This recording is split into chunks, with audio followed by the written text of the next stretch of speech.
Of your volumes.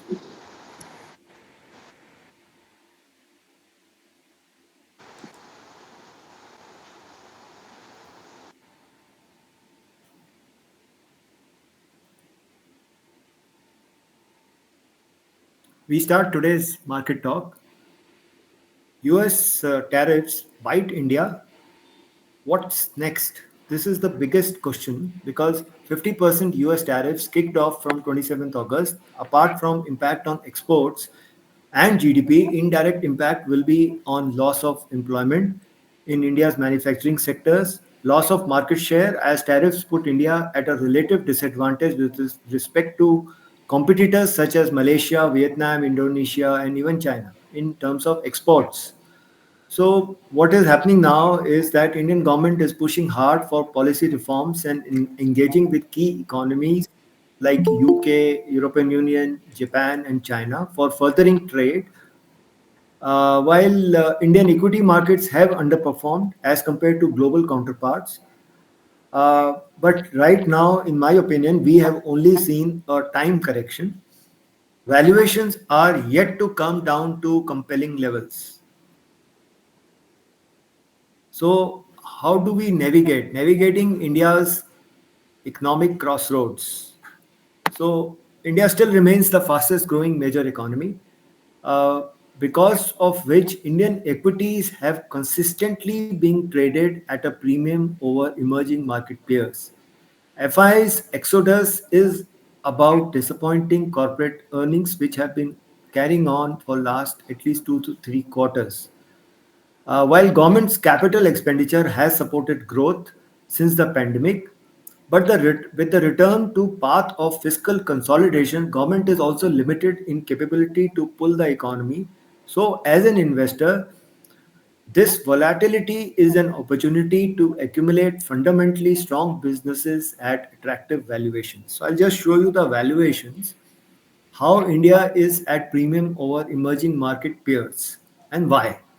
So if you see here, uh, this is talking about MSCI index P, this scale, and this scale is talking about GDP. So if India is at higher P, it is because the GDP is higher. So roughly it's around 6.5. So because of that, the P has also been higher as compared to uh, other countries like Taiwan, China, South Korea, Indonesia, or Brazil. So, as compared to other emerging market peers, India has always traded at a higher P multiple because of stronger growth. And this premium over emerging market peers has been there for more than a decade. It is not present. So if you see over from 40 to 2014 onwards, for the last 10 or 11 years, we have always traded despite all the challenges and all the problems in the world. We have always traded at a higher premium as compared to other emerging market economies. Now, so what all the government is doing, discretionary consumption is likely to be the bigger beneficiaries of the tax cut. So this includes automobiles and consumer durables. So in the near term though, Q2 as such, that is the September quarter, the demand could come under pressure as consumers would delay the purchases. So that is there, but for over a longer term, it is expected to boost the discretionary consumption. Now, the other big news is that India has a chance to position itself in the semiconductor supply chain. First, Made in India chip is likely to be launched by late 2025, that is this year at the maybe in the last quarter. India has a strong global presence in chip design even now. What we need to move is into fab making and ATP, that is assembly, testing, and packaging. So we are taking baby steps, and the trend is encouraging till the time we remain grounded because we should not start competing with Nvidia or Taiwan in the first year only. So we have to go slow, and it is good till the time we don't overextend ourselves. Now, India's bond market faces headwinds as Trump's tariffs and GST reforms create a complex macro environment. So, if you see here, the bond yields are rising now, and this is for a reason. So that trend which was going downwards is now heading upwards, and this is post the last RBI policy, where they said that they have done with rate cuts, and now they would wait and watch and other issues. So bond yields are moving higher due to trade tariffs and GST rejects. Drop in India's export could widen the current account deficit. Impact of tariffs on inflation will be disinflationary. Again, I'll repeat again, impact on tariffs on inflation would be disinflationary. That means inflation will go down because one, the lower tariffs means lower prices. Second, all the exporters would be dumping goods within the country, that is India, at lower prices. And second, also a lot of other countries which are facing tariffs will also like to sell at a lower prices within the country. So the impact is disinflationary. So that should lead to lower yields or lower interest rates. But what is happening is that the goods inflation is stable. It is not rising, but the services inflation has gone up due to increase in tax on services under GST. So what we are talking about even today, the government is talking about goods GST rate cuts, nothing about the services tax cuts. And if you see the present GDP numbers, more than 50% of the GDP is from services, not from manufacturing or other things. Hence, because the services GST is higher, the impact is going to be higher because that cost is going up. Other fear is that if currency weakens, RBI will have to raise interest rates to stabilize the currency. That is why the bond yields are going up. Now, coming to FIDI data, this is very simple, right? They have 1.75 lakh short positions in index futures, and they have sold 75,000 call options, and they have bought 2.75 lakh puts. So, and they have sold in cash. So that means they are overall bearish on the market with strong positions on all sides, and they have got certain positions in stock futures which where they are kind of hedging with that. Now coming to pros, they are slightly bullish on the index futures, but on index options they are strong bearish with they have sold call options and they have bought puts. So both FIs and pros are right now on the bearish side. The counterparty to them is clients which have long positions in index futures, 1.3 lakh positions, and they have bought call options and they have sold puts. So the clients are on the opposite side of the trade, and DIs have been buying in cash. Roughly 11,000 crore they bought on Friday, while the FI sold around 8,000 crore. So if you see for the whole month, the highest positions in terms of index future short positions for FIs were 1.85 lakh.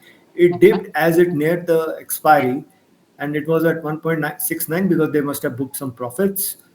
But now they have started adding short positions.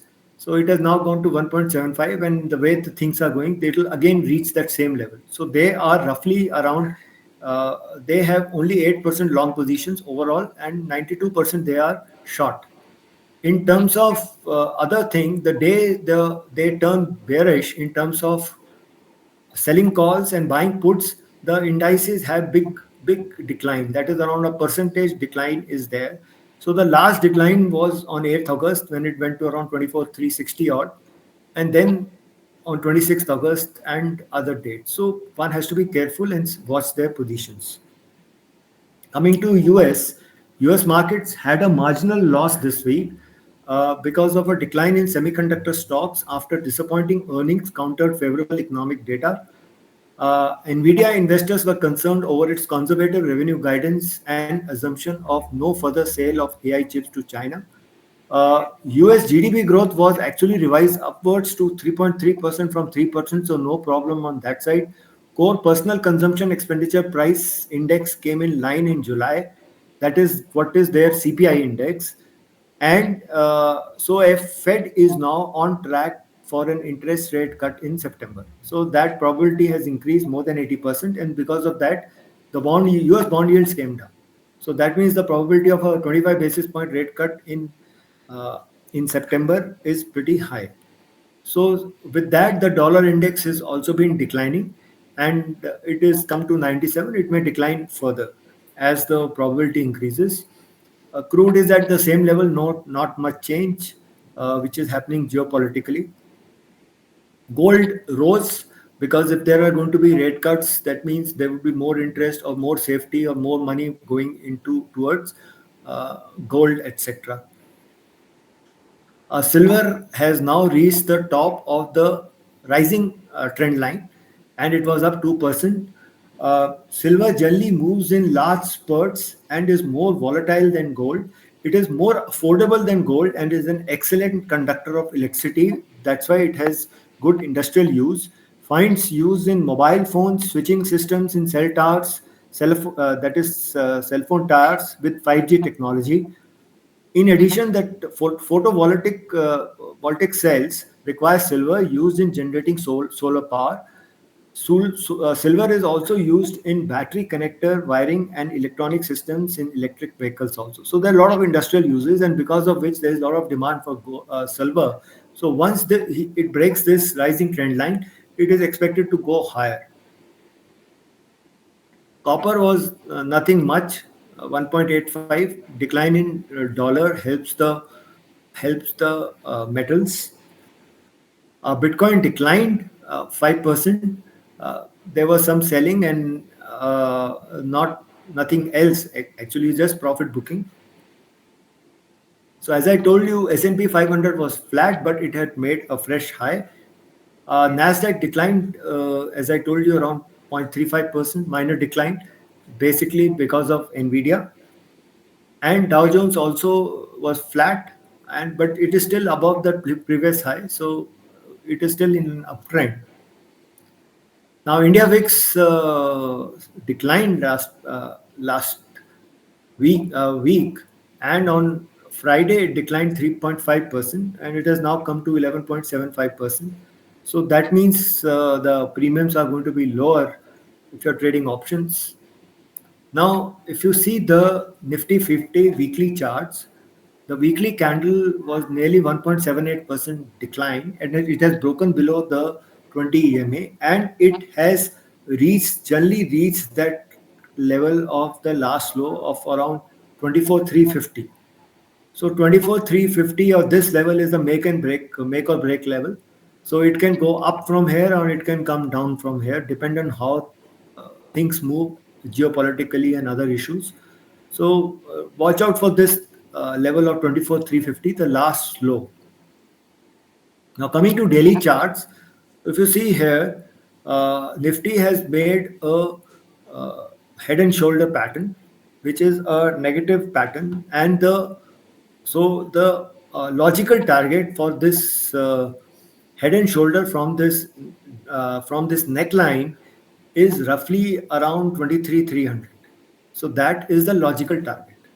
It may not reach tomorrow, but the point is that is a logical target. And on the daily charts, Nifty has broken all the that 50, 20, and 100-day moving averages.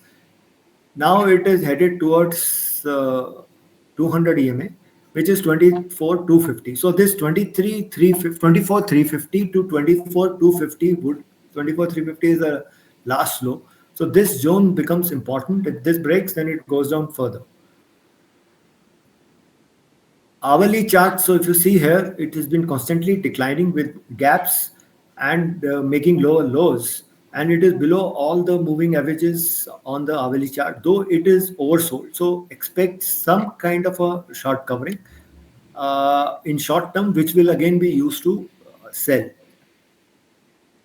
Nifty Bank is the weakest. It declined 2.71% uh, uh, last week, and it is clearly below the 20 EMA. So it is now making lower lows and lower highs. So one has to be careful here. So if you see here on the daily chart, Nifty Bank has come to the 200 EMA already. So that is at around 53,550 odd. Now this level breaks, then we are headed much, much lower. It is oversold. So expect some bounce or some support at 200 EMA because no support is taken out in the first go, but then it is headed lower unless there is a change in the whole setup. Now the weakness is because of HDFC Bank and also ICICI Bank. So HDFC Bank has broken that 100 EMA. The critical support is at 880 or this level. Uh, this 930 odd levels. That is the critical support, and this gap is there. So if it moves to fill up this gap, then it will decline further. Reliance has fell on Friday, roughly 2%. It is now below 200 EMA, and I think it is headed now very clearly lower, and it is going down with large volumes. So unless there is a recovery here, the markets it will take the markets also down. Where it is headed, first stop would be at this 1300 level, and after that, we'll have to see where it goes. Midcaps fell 3.75%, so the portfolios would have hurt. So all the DI money, etc., is not, or HNI money is not helping. They are actually booking out, so which is very obvious. Similarly, with small caps, they fell 3.86%, and now it's a very bearish kind of a candle, and it is below the even the 50 EMA, so it is headed lower. Now I'll cover two stocks today, basically related to the discretionary consumption. First is Mahindra. It is the largest tractor manufacturer in India with 43% market share. It also has a strong 45% market share in LCVs and 19% share in SUVs. The company is present in three-wheeler, heavy trucks, and electric vehicles as well. It also has diverse investments in IT, financial services, hospitality, retail, etc., through various listed and unlisted entities. So it is a holding company for other businesses. Small PVs, personal vehicles, sub 4-meter cars, and SUVs currently taxed at 28 to 31% are likely to be the biggest beneficiaries of potential GST cuts. So that is the trigger. Large SUVs are presently at 45 to 50%, that is 28% GST plus cess, which could potentially come down to 40%. So if this happens, then this stock should benefit. If this doesn't happen, then there would not be much of difference. But the big trigger would be tractors, because that they are having 45% market share. Tractors are likely to see a reduction from 12% to 5% GST, although this could create an inverted duty structure as most metals and components are at 18%. So expect it to deliver 12% volume and 19% core EPS CAGR over the next 3 years. Its SUV portfolio continues to strengthen, led by new launches. So the great moat for this stock is their SUV portfolio. Now coming to volumes, you see they sell tractors. This is in thousands of units. So they sell tractors, then autos domestically. So the main sale is in terms of tractors and SUVs, including electric vehicles. That is their core strength, and LCV, light commercial vehicles. Others are lower. They export also a bit. So year-on-year growth, if the two are bigger ones are tractors and SUVs, they are expected to grow at around 10 and 18% over at least next year and next few years. And total volumes are expected to go up by 12% in terms of volumes. So in tractors, they have 35% of Mahindra's volumes are tractors. SUVs are 40%, and volume split as shown by first quarter 26. Others are LCV, trucks, three-wheelers, etc. Farm division forms 45% of Mahindra's EBIT. So any cut in tractors is going to help this stock drastically. So farm equipment is, as shown, 45% of EBIT, which will directly go into profit. So SOTP valuation as given by one of the brokers is around 4,200, which is basically core business 3,700 and value of subsidiaries, Tech Mahindra Financial Services, others holding company discount, they are given 25%, and value assigned to subsidiaries is 487. So roughly they are saying an SOTP valuations of 4,200 rupees. Now, coming to earnings, so if you see here, if you see sales growth, they are expected to grow around 20% and then 16 to 15% over the next 2 3 years. Uh, Sales growth are, this is what I was telling about. EBITDA growth around 15%, EPS growth around 20%.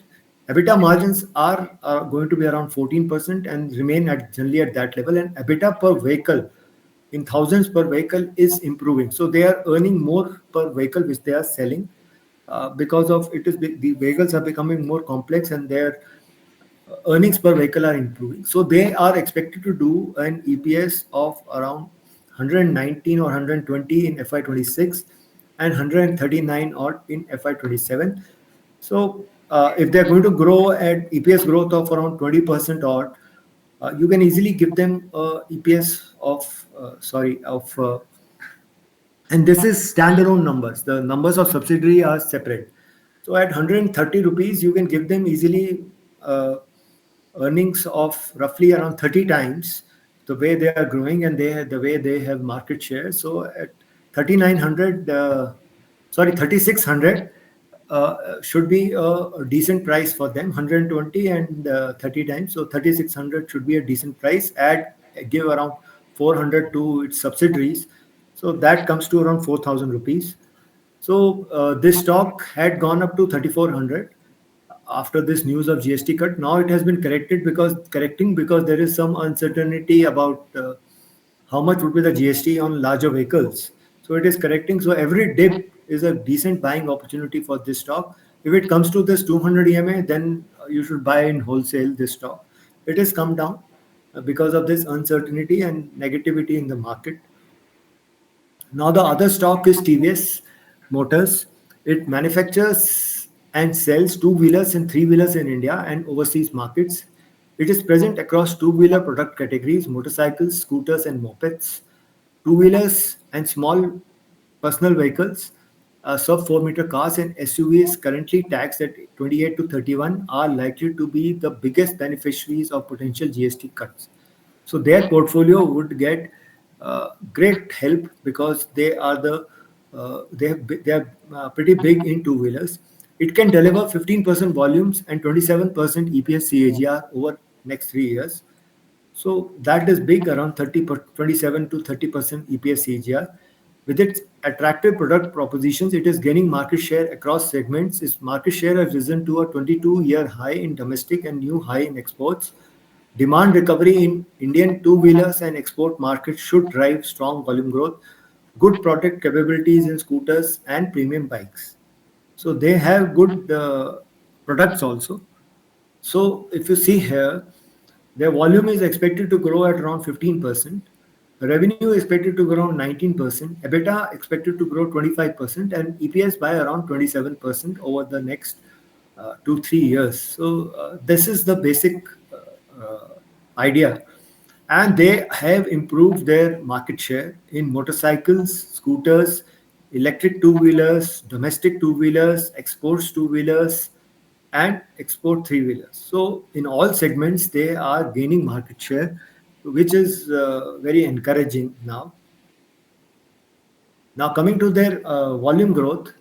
So if you see their key products are domestic two-wheelers and exports two-wheelers. So that is their key products.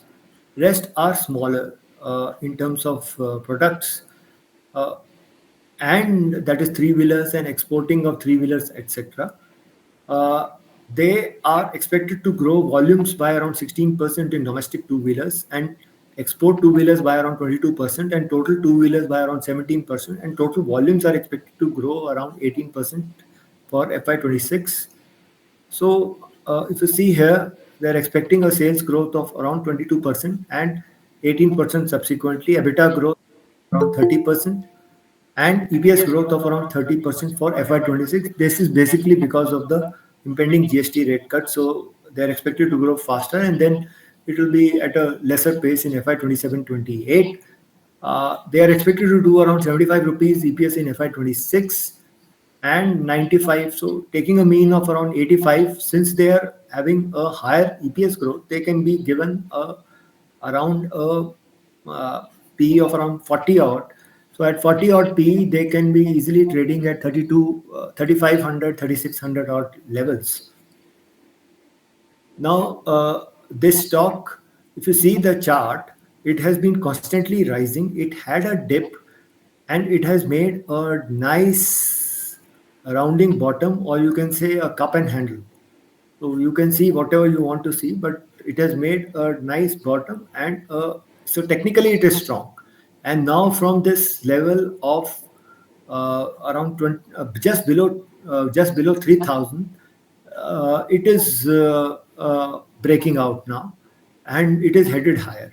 So watch out for this one. And it has constantly moved from lower lows, lower levels, basically because of good business performance. So any dip closer to 3000, because there is a gap here. So in case there is a decline in the prices, it will come to fill up this gap. So anything which is closer to these 3000 odd levels is a good, decent buying opportunity to accumulate